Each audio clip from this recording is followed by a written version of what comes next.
Hello, guys. Welcome to another episode of the Commerce Lab by Ecomcy, the place of A related to Amazon, FBA, parallel, and e-commerce. My name is Vincenzo Toscano, founder and CEO of Ecomcy, and today we're bringing a special guest. Her name is Debi S, who is the director of sales and marketing when it comes to SPK Tech. So they actually specialize on everything that has to do with account management related to Amazon. That's why I wanted to bring David today to my podcast because she has a huge amount of experience when it comes to Amazon account health. And we know how complex this can be. I mean, Amazon is such a complex machine. And if you really don't monitor the health of your Amazon account, it can go downwards very fast. And that's why today I want to talk about what are some of those three main pillars you need to make sure you, as an account manager or as a seller, need to always be on top to make sure that you successfully scale your business on Amazon. So, Devi, it's a pleasure to have you on the show today. How you doing? Thank you for coming. Oh, thank you so much. I'm glad you invited me. It's a pleasure. Thank you. Thank you. I've been seeing what you've been doing with your podcast as well. And I love the content you're putting out there and the amount of wisdom you're sharing.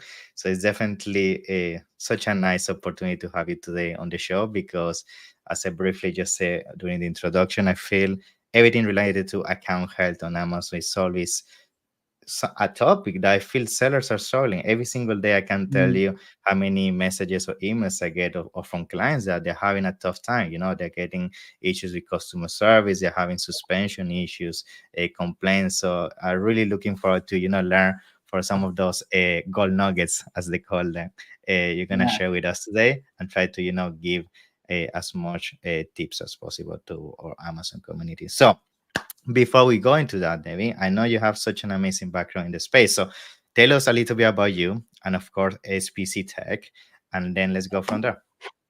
Well, SPC Tech is an Amazon SPN verified agency. We work in the same industry as you do, and we've been around for about a decade. And we do e-commerce marketplace account management. That's primarily our major service, and we really focus on account health.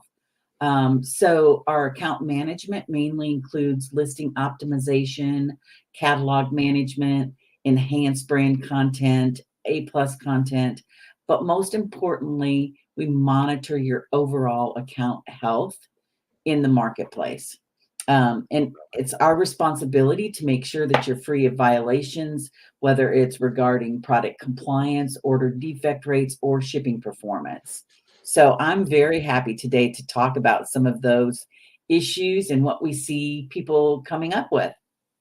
Yes, I'm looking forward as well. As I say, I feel account health, especially in the last couple of years, unfortunately, Amazon's been adding more and more KPIs and things that essentially affect the health of your account. So Yeah. I'm really looking forward to start the conversation around the topic, which is the pillars that basically ensure that you can successfully keep a healthy account. So let's start with that. I think the most important thing, maybe give us an intro about what you will say those are some of the top three pillars to ensure you have a successful account health, and then of course let's go deeper into those. Yeah. Yeah. Well, you mentioned it.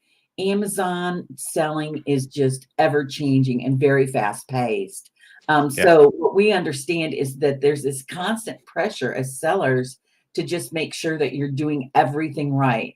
And we believe that if you use three areas, that you'll be very successful. It's customer service, your product policy, and your shipping policies. And so we've become very laser focused on just making sure that the account is healthy in particularly those three areas. Awesome. So I think you mentioned something that I see Amazon sellers struggling a lot with is customer service.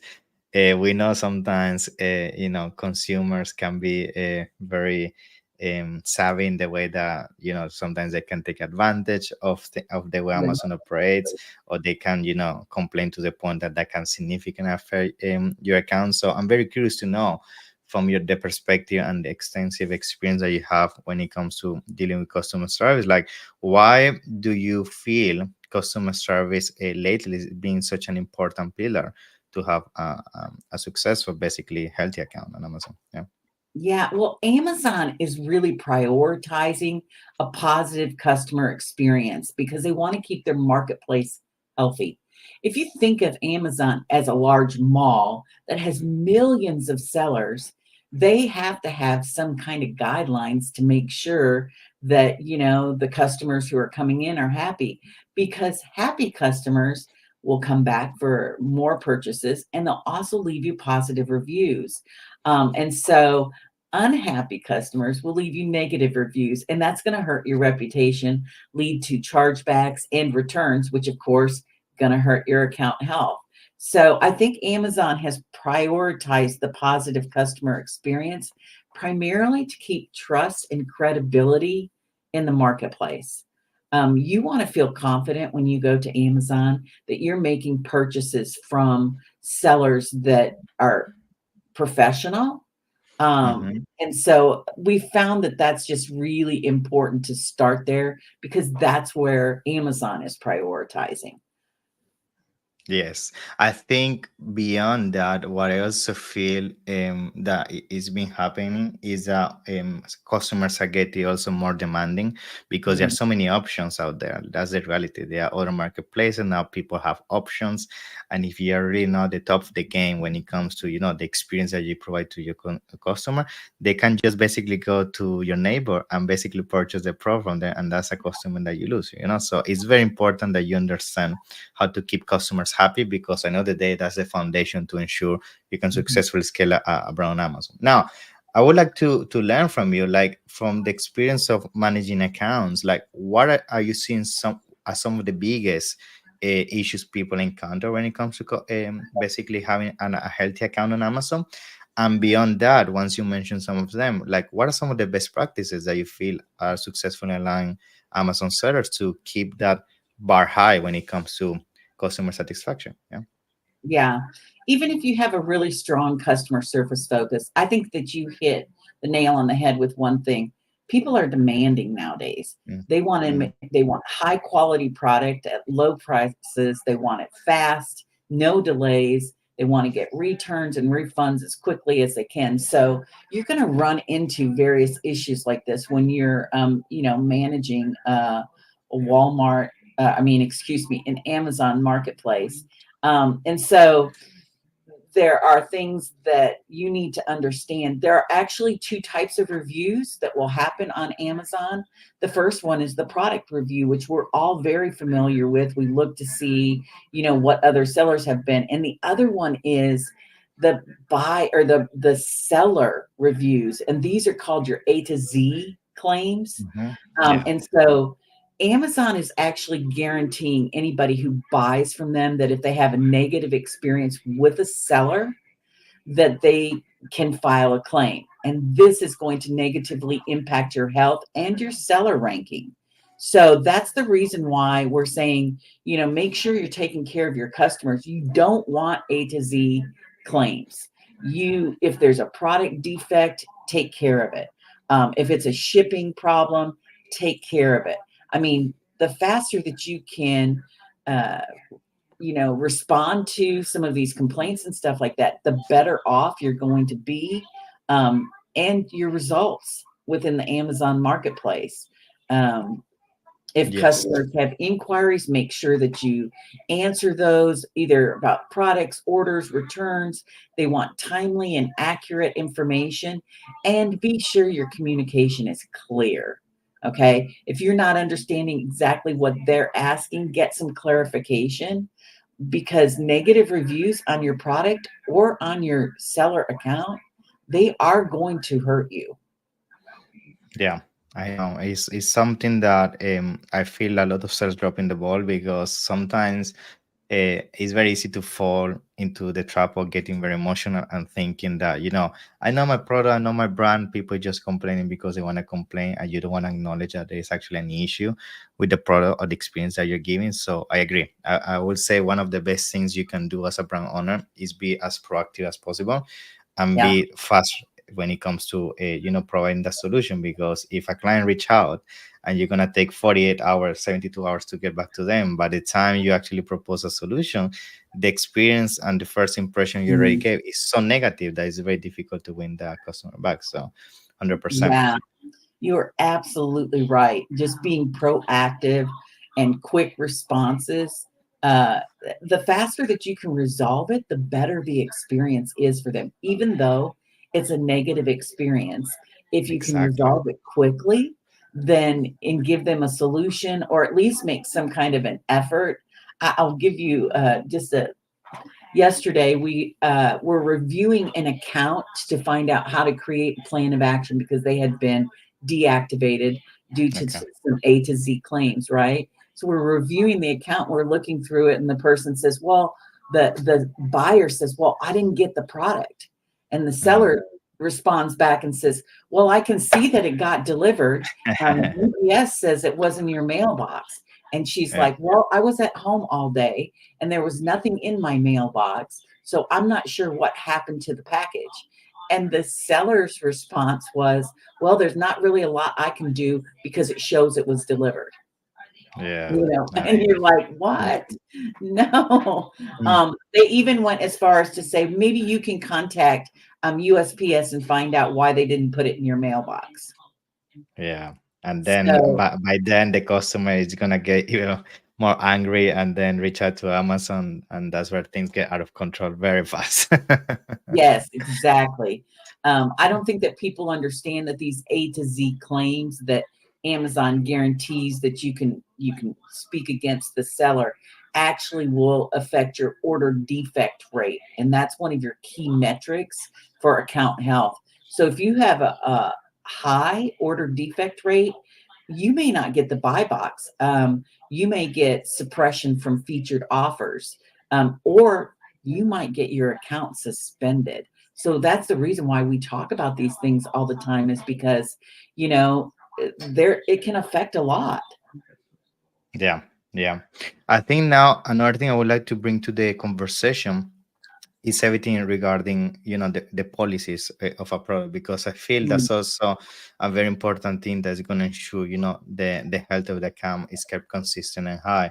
And I was actually very curious to see that that was one of your pillars as well. So tell us, why do you feel policy is such an important thing to implement, and what are some of the strategies and tips you can recommend around this specific pillar? Yeah. yeah, next to customer service, product, policy, your product policy is so important. A lot of times people order from, someone who just ships directly to FBA and they've never seen the product. They don't have any idea, until they start getting some complaints and stuff. So, from Amazon's perspective, there are a few things that you have to do. You need to comply with any laws and regulations. So, if there's a safety standard, or any legal type of requirement, maybe an FDA certification or something like that, that you need to provide, you need to make sure that you have those. Then they also have a prohibited items list. So it clearly outlines things that you can't sell, like let's say cannabis paraphernalia. All right, you Mm-hmm. can't put that on the Amazon platform, or it's going to affect you. And then I think one of the things when we talk about from an agency perspective that we're doing keyword optimization and we're looking at your catalog and stuff, accurate product descriptions are so important. They need to be detailed but very truthful about your product, Yeah. including your materials, your functionality, and even any potential hazards. Um, be upfront about it. And then one of the big policies that you'll see is Amazon protects those intellectual properties. So it safeguards any copyrights on images. If you put an image up on your store, you need to have permission to use it if you didn't take it or you didn't have someone take it for you. Any trademarks on brands or even product patents. And that's how Amazon makes sure that they prevent counterfeit products. There are categories that you have to get approved to sell in, and some very specific regulations within, like, say, health categories and different things like that. So uh, you have to adhere to they're pretty well defined as far as what Amazon's expectations are. And most of that is because they want to foster really a safe marketplace for everyone who is involved. Now, the benefits to the customer, they know that they're getting quality and safety standards met. They also know that they're reducing any risks of injury or in receiving faulty merchandise, and it's very transparent to them. An accurate product description, having prohibited items, it helps the customer to know that they're making informed decisions when they purchase. And then it's fair, copyrighted goods, misleading information, all of that just goes to, if enforced, promoting a trust within the marketplace. Yes, I think you mentioned another thing people do as a mistake, which is the pro description. In the sense that I see so many times people doing claims that they shouldn't be doing, that they have certain certifications, certain tests, or the product can do certain things that are Mm, not being, validated. yeah. And I'm sure you see this every single day. This is one of the main routes of suspensions or suppressions of Mhm. listings, because people sometimes just go blindly do the keyword research. They use sometimes an AI tool to write their copy, but then they don't make sure they tailor that to the specific product in terms of what are the features and the uniqueness that you bring into the market in terms of the item itself. So it's such an important thing. And the other thing I like is that you mentioned that I feel like not a lot of people discuss is the copyright side of things. I like this one is such a huge thing because I'm sure you see this mistake all the time as well. People take images from Google or other Yep. websites or competitors, and they just think that they can copy, and that's a huge red flag for Amazon. Yes, exactly. Again, Amazon has to protect the small sellers and the large sellers. And so they're just trying to kind of level the playing field for everybody, where, if you need product photos and your supplier isn't offering those for you, then you're going to have to take on the expense of that. And you can't expect a larger company to pay for all of your photos. Yeah, I know, Yeah. I know.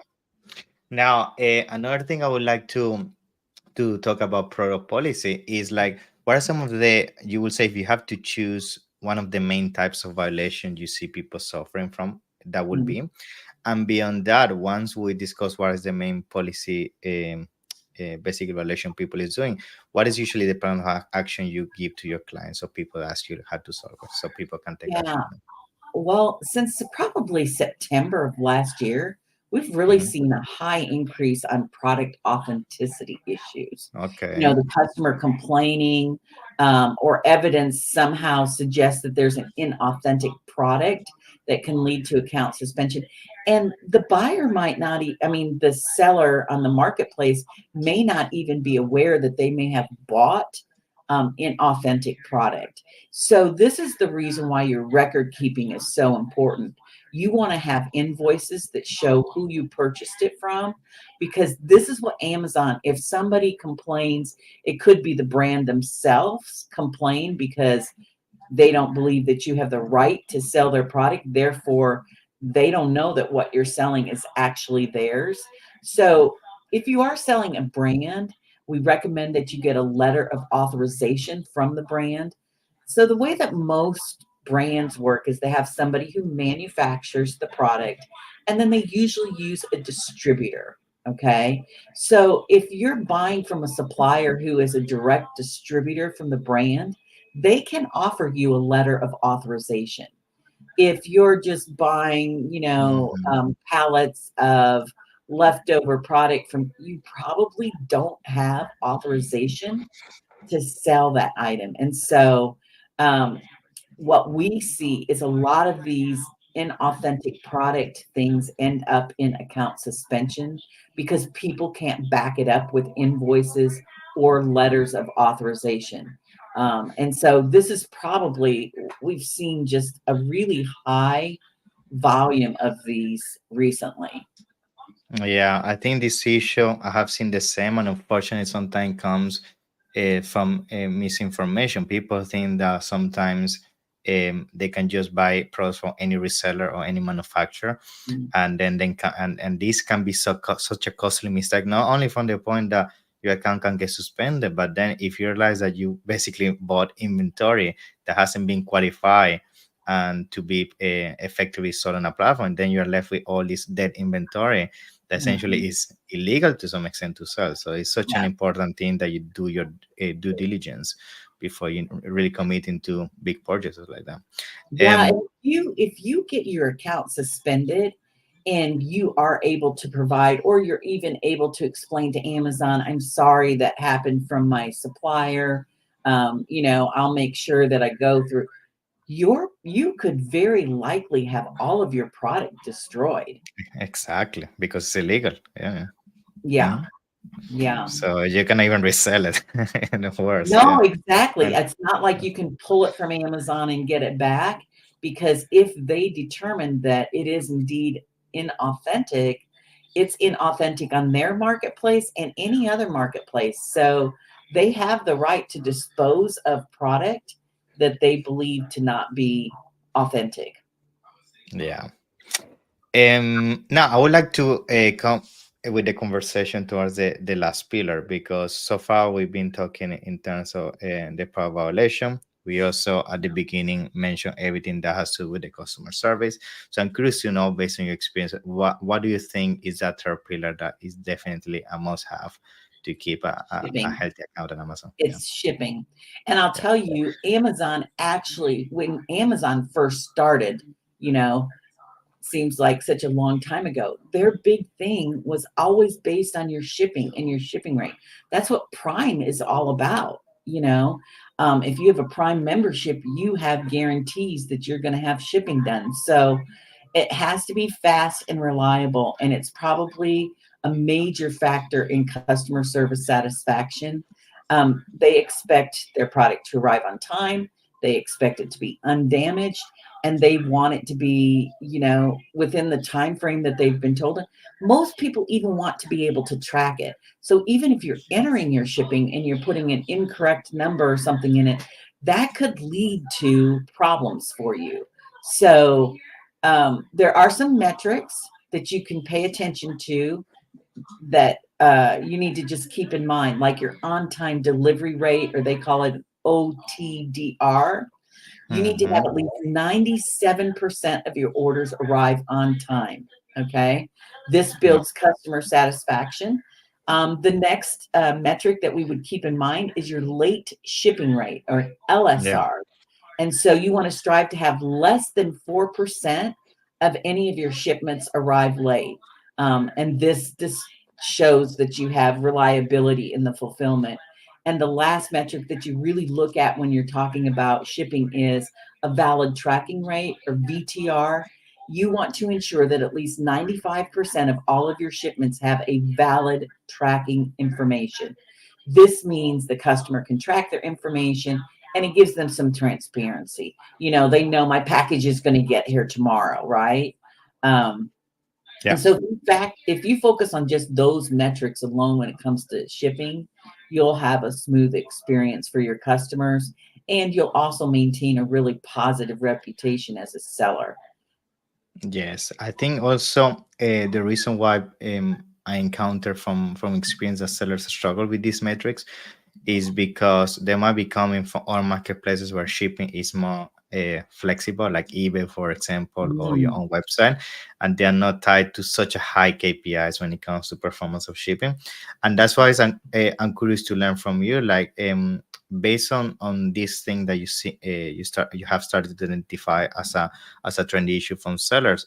I guess your recommendation will also be that from day one, if you really don't have experience with shipping, it would be to get started with FBA rather than FBM, because pretty much Amazon removes all this weight out of your shoulders and can make sure you don't need to have an extra issue basically on the bucket, especially at the beginning that so many things are complex for you, right?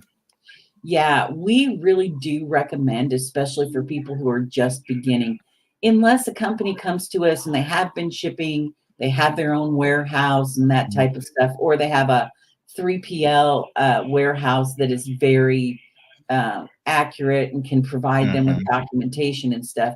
we typically will recommend fulfillment by Amazon. Now, the reason some of our clients don't take fulfillment by Amazon is maybe they have very heavy product, Exactly. and fulfillment by Amazon is really good for people who don't take up a lot of shelf space. So if you have something that's very Mhm. large, you're going to pay for all of that shelf space that you take up at Amazon. And for shipping purposes, you're going to pay for something that's very heavy for a shipping rate as well. So it is important that you're thinking about what you're sending to FBA. You want it to be now, one of the things I will tell you that a lot of people don't understand is make sure that your shipping measurements are all very accurate. A lot of Yes. people will just say, oh, I think that's about 12 inches by 6 inches by, and just Yeah. kind of ballpark it, but that could be losing you money through the FBA, process, because FBA is based upon the measurements that you put into and you want to check it from time to time to make sure that it's accurate and something hasn't changed, because Yeah. it can make a huge difference. But Yeah. here's what's nice about the pros of FBA: you get the shipping, fast shipping that you want, because they have a really big network of places. I lived in Dallas, Texas for a long time. I could Yeah. get 7-day delivery in Dallas because I they know. had warehouses right there, and they would use the Uber drivers to bring them to you. Mm. So I was happy. I could just do it right away. They also take care of your customer service issues, any returns, and all of that type of stuff. So by using FBA, you are paying for a service that can really benefit you if you're a first time seller, but you do have less control. Yeah. So you give up the fulfillment processes.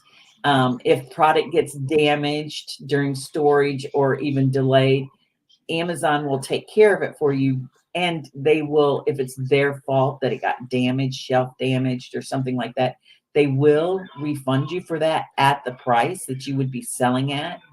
But Hmm. the big con for FBA is that there are storage and fulfillment fees, and that Yeah. can get into your profit. And especially when you're first getting started, sometimes you don't have a lot of profitability yet because you've just invested in all of that product and all of that type of stuff. So we find FBM is a viable option if you have reliable carriers, good packaging, your listings are all accurate, and that will minimize returns so that you have a lot of customer service returns.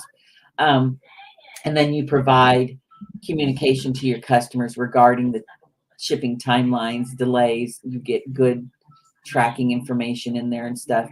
Um, New sellers do like FBM because they're Yeah. starting out and they want to learn a little bit before they scale up. So if you have a low volume of products, you might be able to manage this. But if you have a high volume, It's this is tough. Yeah. almost impossible to keep up with. Yeah. So yeah, it depends on what your specific needs are and stuff, but there are a lot of things to consider. But usually we would recommend it if your product really fits the parameters where it's ideal to be shipped through FBA. Love it. Now, to start coming towards the end of the episode, I would like to basically hear from you as a conclusion point. Like, what is would be your advice based that we have covered these three pillars? That is basically a customer service, a product policy, and shipping. How do you feel, maybe from the perspective of daily task or strategies or certain shifting the way they manage their account they should start implementing to ensure that these three pillars are always like interconnected to Yeah. achieve the best account health? Like, what is your conclusion on that as an advice? So, I probably said this, I can't tell you on how many different uh, podcasts, but you really have to know the rules. You need to make sure, like in any business, regardless of whether it's online or it's a brick or mortar store and stuff like that, if you're renting a facility, you need to know what that landlord does and doesn't allow you to do within their facility. It's kind of the same thing if you're on Amazon. Their policies are pretty extensive, but you need to make sure you understand at least the basics, things that are prohibited, and some of the targets that are really crucial. You can find those in Seller Central. So if you need to review them from time to time, you can. But then the other thing that I would say to you is if you receive any kind of communication from Amazon whatsoever, do not ignore it. Do not Yeah, do nothing. I A know. lot of people will come to us and we'll say, did you get any kind of, yeah, I got some emails, I think, oh, I don't know, a couple months ago. Well, what did you do with those? Well, I didn't really understand. I didn't know what to do with it and stuff. Pay attention to if Amazon is communicating with you, they want something. They want you to do something. They need maybe invoices. They may need something from you. So I always tell people it's like if you have an overdue bill and it comes in the mail, if you don't open that overdue bill, it doesn't go away. It's still It keeps there. building up and it keeps getting worse. Yes, exactly. So if you see something from Amazon, it's not going away. You need to take care of it as quickly as you can. And if you don't have the expertise, there are plenty of places you can reach out. There's Seller Exactly. Forum where you can ask. Amazon itself has several places that you can reach out to them. You have the Seller Central information. And sometimes you will need to go to someone who's a professional and say, hey, can you help me with this? There are Mm. some built-in tools on your account health dashboard that will help you to see too. Like we talked about some of the shipping rates or the order defect rates for product. So there's plenty of places that you can try to figure out what's going on. And if you just can't, that's when you can go to a professional. There's lots of people out there who can really help you decipher what needs to be done. Of course, like you guys. So thank you so much, David. It's been such a pleasure to have you here. I know this goes beyond so many extra points, of course, due to time we're gonna cover, but at the same time, I think we cover some of the main ones I see people consistently really struggling with.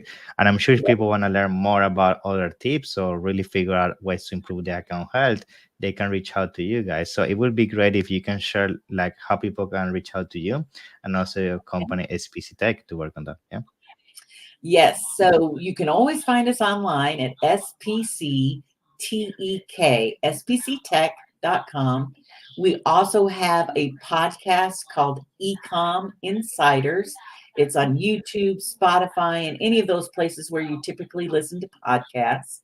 I'm looking forward to, I'm going to have Vincenzo on Yeah. mine very soon. And so Super we'll be excited. about some of these same things account wise. And so whenever you need us, there's contact forms on our website. You can just reach out to us. We always give our first consultation complimentary. So Of even if you course. just have a question, you're not sure whether you want to pay money to fix the problem and stuff like that, you can always give us a call or on our website, fill out our contact form. Also, David. So thank you so much. Pleasure. And I can't wait to see you soon in your podcast. Yeah. Thank you so much. Yes, thank you. Bye bye Thank now. you.